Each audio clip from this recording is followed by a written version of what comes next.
Good afternoon, everyone. Rich Swerbinski with the Mortgage Collaborative here with the Rundown with Rob and Rich. Apologies for the slightly delayed start. And as always, please strive for interactivity. Any questions, comments, funny anecdotes you have, feel free to incorporate them into the show today. Rob, we got to start with the Fed announcement today from Jackson Hole. Fed Chairman Jerome Powell, affectionately known as Jay Powell to many, really, doubling down on no taper, no hints of a taper. Some people were looking for that. Stocks rallied off the no hints of a taper. Also really doubled down on his thoughts that inflation is really transitory and is going to return to healthy levels once things kind of get back to normal. Also really doubled down on the policies that the Fed has implemented over the course of the last year, and not, wanting to get back to true full employment before they even think about starting the taper. Anything in Jay Powell's statement today that surprised you or that you found interesting? I think it serves as a reminder, first of all, that the Federal Reserve is definitely a steady hand on the helm, and that Jay Powell is very responsible and very competent. The taper discussion, that's what I found in talking to my capital markets buddies over the last few days at the Western Secondary. The taper discussion, I mentioned this in my commentary today, it's important for people to know, why we are even talking about tapering and what tapering, and then this taper tantrum from, 8 years ago that occurred under Ben Bernanke. And the Federal Reserve, through its open market committee and through the New York Fed desk, is out there now buying billions of dollars of Treasury and MBS security. And they started doing that with COVID back, last March and April, because they were afraid of the demand side of the economic equation. As it turns out, the demand side of the economic equation in the United States is very, very healthy. If anything, there's a backlog, caused by ships getting stuck in the Suez Canal and so forth.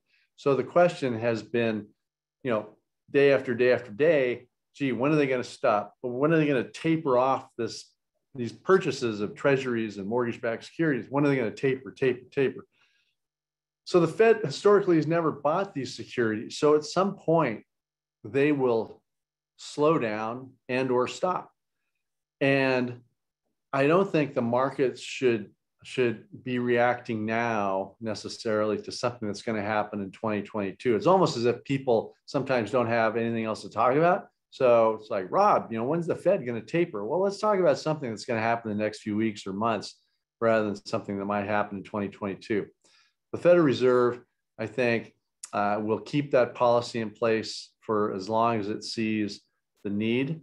Of course, they were buying too many mortgage-backed securities and treasuries last year toward the end of March. And of course, MBS prices shot up. The TMC members and every other lender who had security positions in place got caught by short squeezes, meaning that if they sold something here and they went up to here, to buy that back, because that's how hedges work, to buy that back is going to require a lot of money. So the investment banks had margin calls, which made them buy back, or in effect, put up cash for part of that position. The Federal Reserve quickly changed that. They scaled things back. And now the big question is, when are they going to taper? And I think that they'll taper when they're good and ready, damn it. And Jay Powell, I think, doesn't necessarily need to talk about that. I know a lot of Fed presidents have been on the speaking circuit talking about tapering and so forth, but I don't think anybody on this call or anybody in the economic community will be surprised when they eventually do, because it is a discussion topic. And the fact that Jay Powell, the fact that we're not ready to do it yet tells us something, that we're not quite out of the woods yet in terms of what the Fed thinks. So other than that, nothing really surprising. I think what we don't want to have happen, Rich, is for Jay Powell to surprise us with anything. Really, the Fed is there as a stabilizing impact, not a, oh, and by the way, we're going to start doing this next week kind of body. So the fact that there weren't any big surprises, the fact that he reassured markets that steady as she goes, I think is actually a good thing. Yeah, and that's, the stock and bond markets kind of rallied off the news. Stocks, fearful of the impact of tapering too soon on equities and bonds for the obvious reasons. But yeah, it just, and it seems to me like interest rates are never going to go above 3.5%. Like we've been talking about it for a decade. You have geopolitical stuff going on in Afghanistan right now. It just seems like, every time you move, the cup with the ball underneath it over to another part of the table, something else comes up, and that it just feels like we're going to be in this low interest rate cycle for a long time. And we have been, so it's good for our industry, but a lot of criticism. I think Powell is getting, more pointed questions than I've seen a Fed president get, after these statements and then in the news afterwards. I think by the inflation hawks right now and the people that can't understand, why they continue to buy mortgage bonds as part of their, interest rate strategy. But my opinion sounds like yours. He's kind of doing the right thing. He's an experienced guy. Seems like he's going to get re-upped. He just got the seal of approval from Janet Yellen. So especially Biden, with everything he has going on right now, not, in a position, right, to go against his Treasury Secretary for a largely popular Fed president. So, yeah, I will say that what tends to happen is the markets, whether they're the stock markets or whether the bond markets, they don't like surprises. They like certainty. And when I'm often asked, not that I'm a stock analyst or anything, but IBM, if I'm just picking IBM, if all the analysts think they're going to earn $10 a share and they earn $10 a share, the stock might not budge. If they earn 8, that's still a lot per share, but the fact that it was below expectations, usually the stock will sell off. If they earn 12, the stock rallies. With the MBS and mortgage-backed security market, there's so many moving pieces out there with regard to private label securities, with regard to conservatorship or not conservatorship, with regard to affordable housing goals, so forth and so on. It's a very complicated mechanism out there. And so I think, as I said earlier, the Fed out there, being a stabilizing impact or stabilizing influence on the markets, at least just that agency piece, I think reassures people. So we can, our TMC's lender members can continue just to motor on and not worry about, hopefully, huge fluctuations in interest rate, which don't do anybody any good, and continue originating loans.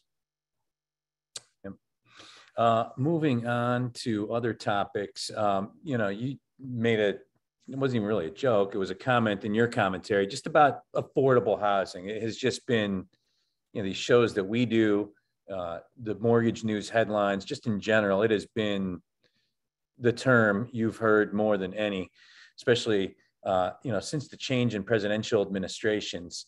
And, I think the comment in your commentary was along the lines of, I'm like sick of hearing about affordable housing. And I don't think it was like not somebody saying that because it's not an important issue in America. But I think the crossroads that we're coming to here is you have a presidential administration that is going to, I think, continue to drive policy to level the playing field, to help first-time home buyers, to help low to moderate income borrowers that are minority ethnicities. But we don't have any affordable housing stock for them to buy, regardless of what you do with the policies. The past week, there's been a few different columns that have been written, policies that have been proposed, kind of aimed at fixing this problem. Wall Street Journal came out with a piece. I posted it to LinkedIn a few days ago. I thought it was a pretty smart proposal. basically centered around elimination of some of the benefits of the homestead exemption. If corporations or private buyers are scooping up affordable housing, because that's what's happening. We already have a dearth of affordable housing stock in America. And like good capitalists, you have, private companies that are coming out and gobbling up affordable housing, knowing there's a dearth of it, looking either to rent it or resell it, just adding to the problem. Your thoughts on the matter? What was the talk about this at Western? So after our show is done, I'll look up the definition of dearth. When you look at the statistics of housing and if you look at the number, for example, of homes below $200,000 that were sold 20 years ago versus the number of homes that are even for sale now under 200,000 now, I mean, it's dropped dramatically. And so when you talk about affordable housing, once again, it's important for people to remember why we're in this bucket. Why does the Biden administration even care?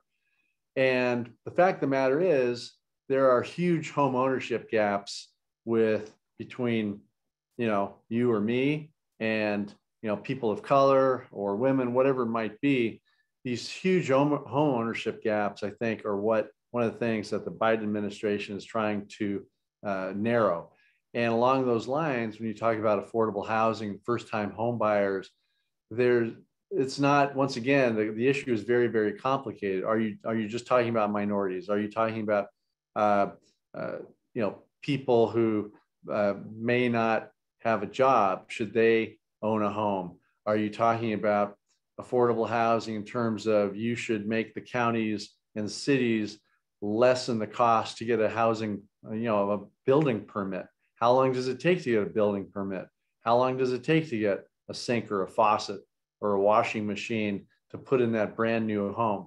Where are builders' profit margins the best? Because frankly, you can't necessarily make builders do something. They need to be financially incentivized to want to build, quote, affordable housings that appeal to a certain income group in that community. You have, the not in my backyard contingent. I don't want, I live in this nice area and I don't want affordable housing going in next door. We don't need that. So it's very much a stick and carrot kind of scenario where it's important for housing groups, it's important for TMC and TMC's members to make their voice known with, Congress, with regulators and so forth, and at the local city and county level, because really, how are you incenting builders to build those houses? And I think that's what one of the conversation topics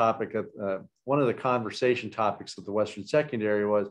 We hear all this stuff about affordable housing, but the government can't make us do something, or the government can't make cities and counties do something, or the government can't make builders do something, or they can't make lumber mills charge a certain price for their lumber, but they can incentivize or they can incent different groups to do different things. And there's a lot of moving pieces with affordable housing, and it's nice to talk about, but it kind of comes down to a lot of lenders are taking a wait and see approach to affordable housing.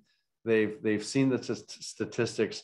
The loan officers out there know that there's not a lot of affordable housing to be had and not a lot of inexpensive housing to be had. On the other hand, we've got cheap money. You point out the low interest rates that are present right now. I tend to agree those are going to be with us for a while, maybe even a little bit lower, who knows. But business is good. And until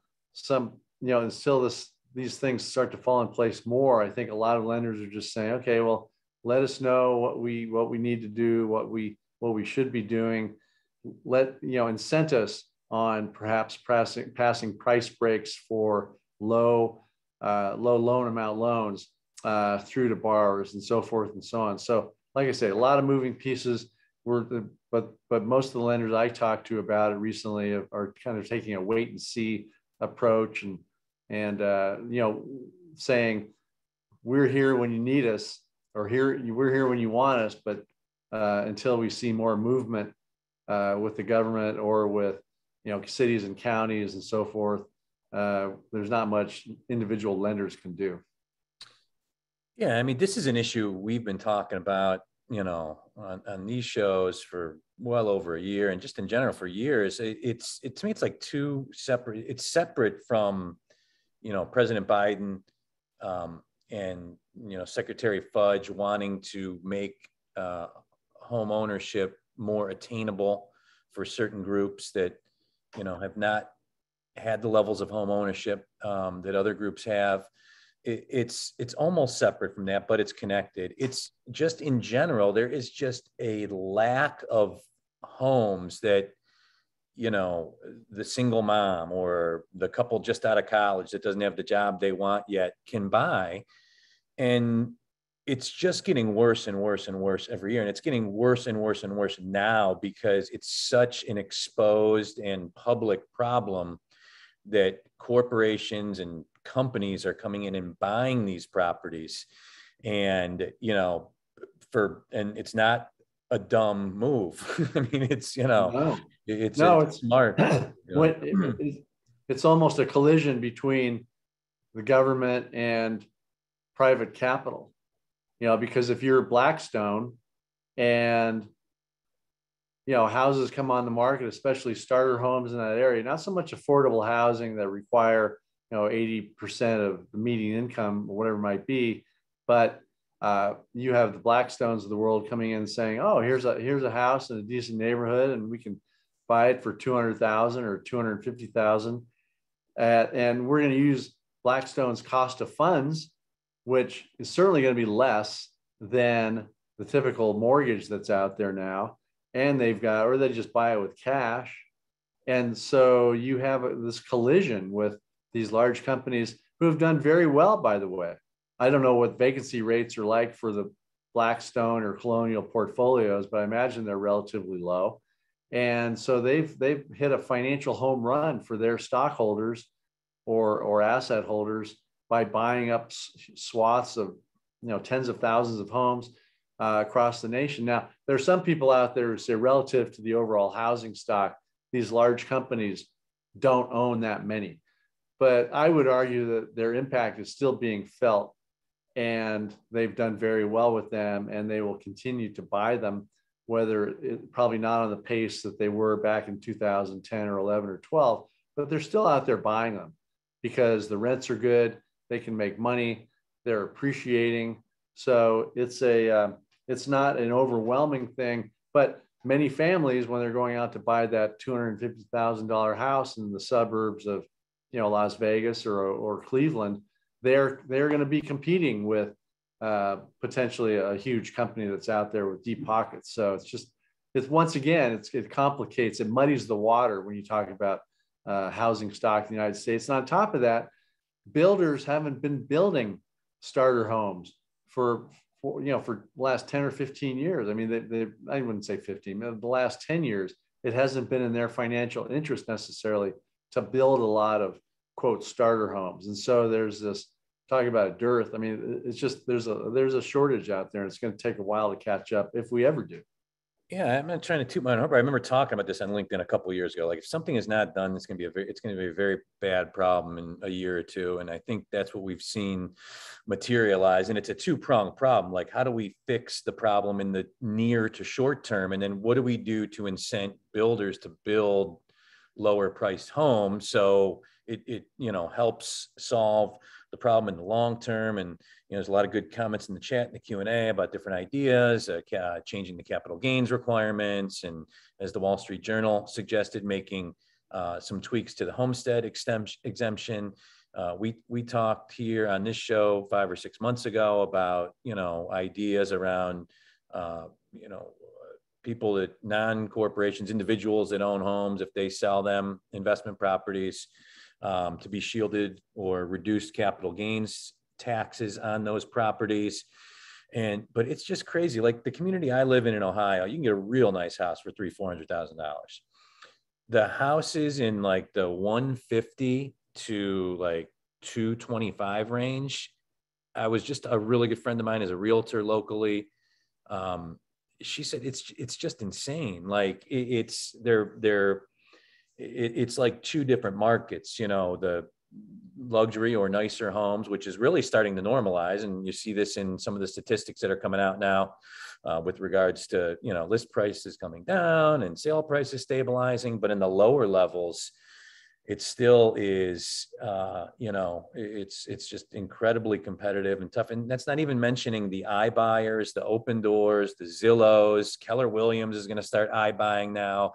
So on top of corporations, private equity firms that are out there gobbling up properties, you've got these new entities, these iBuyers coming in. And for the same reasons that they're doing it for, you know, we've sat here and talked on the show about why home values are not going to, you know, these people that are waiting for this mythical crash of the market so they could, home values aren't going to go down. Why would home values go down? What?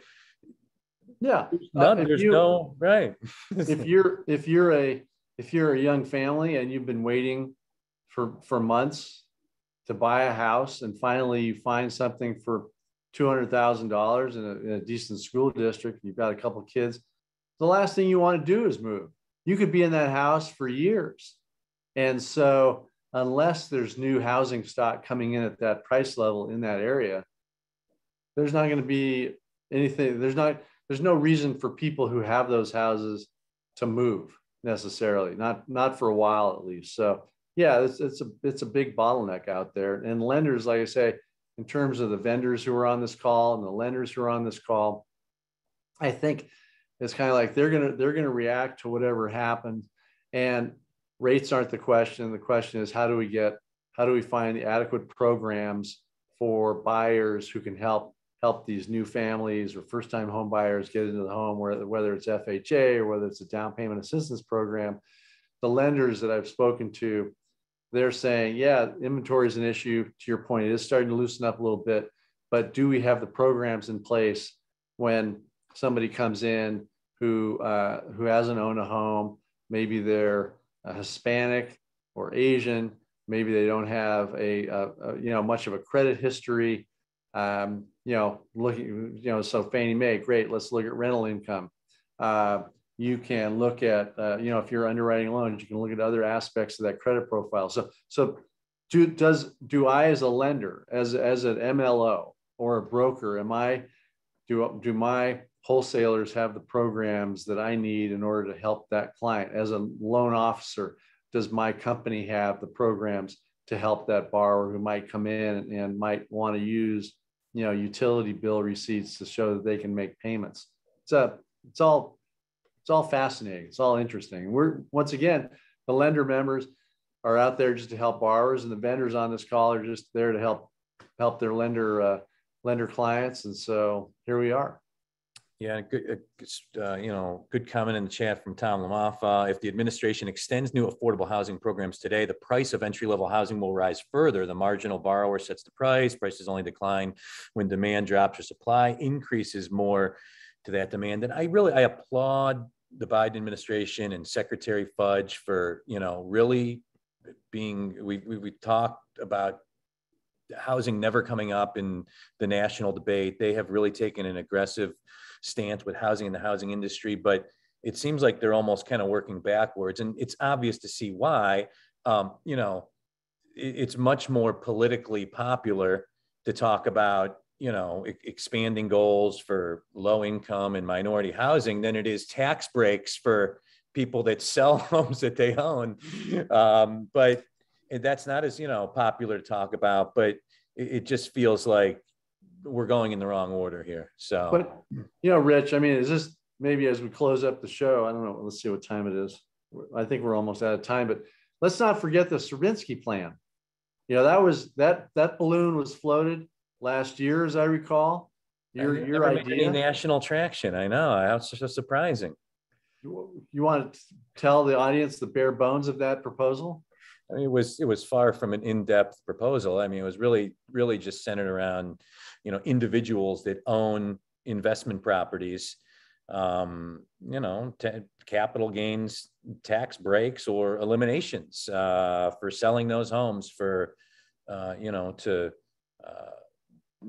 take advantage and cash in on the appreciation of those homes, and more so, and be incented to do so more so by not having to pay the capital gains tax on the difference between what you paid for it and what you're selling it for. It would, in theory, those investment properties are mostly affordable housing, would put more stock out there in the marketplace. And it seems like an easy fix, but again, it's not popular to talk about tax breaks of any type. And there's always the other side to the coin as well. The Wall Street Journal piece that I referenced, they talked about that, and it's worth Googling and reading. Yeah.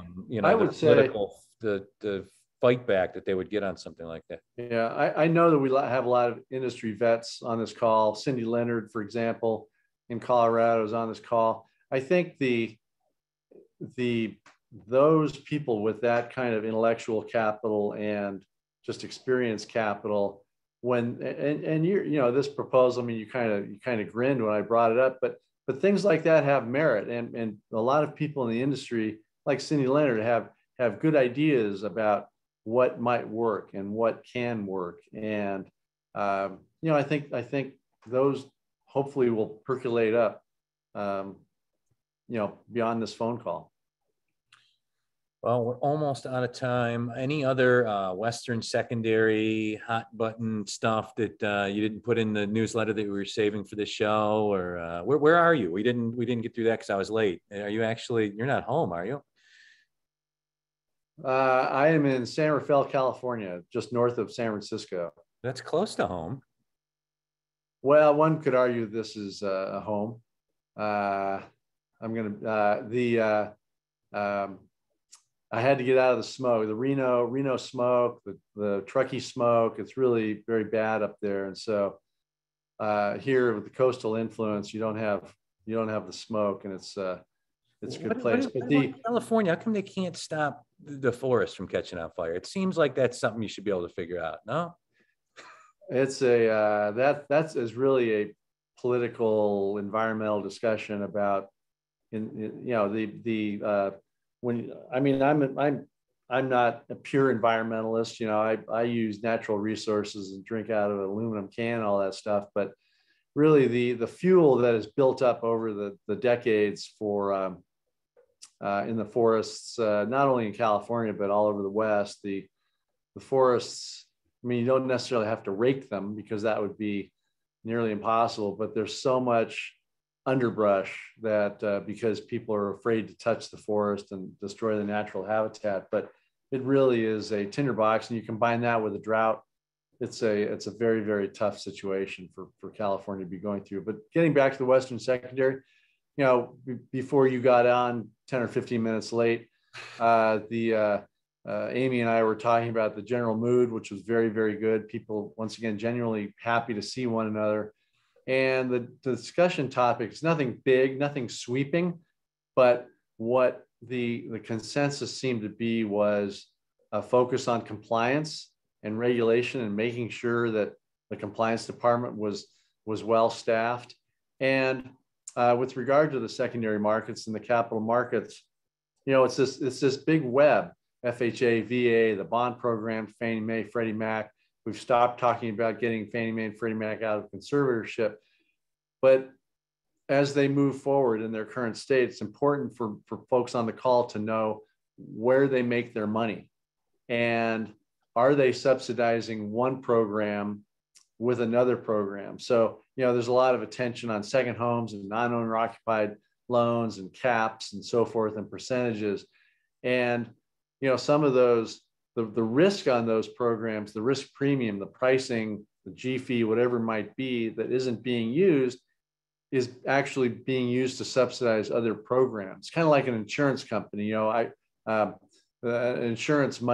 Insurance company money that is received by that insurance company from someplace like Ohio is perhaps used to subsidize, California with its fires and with potential earthquakes. So you have Fannie Mae and Freddie Mac who are receiving money from the pricing in one component and using that to subsidize pricing somewhere else.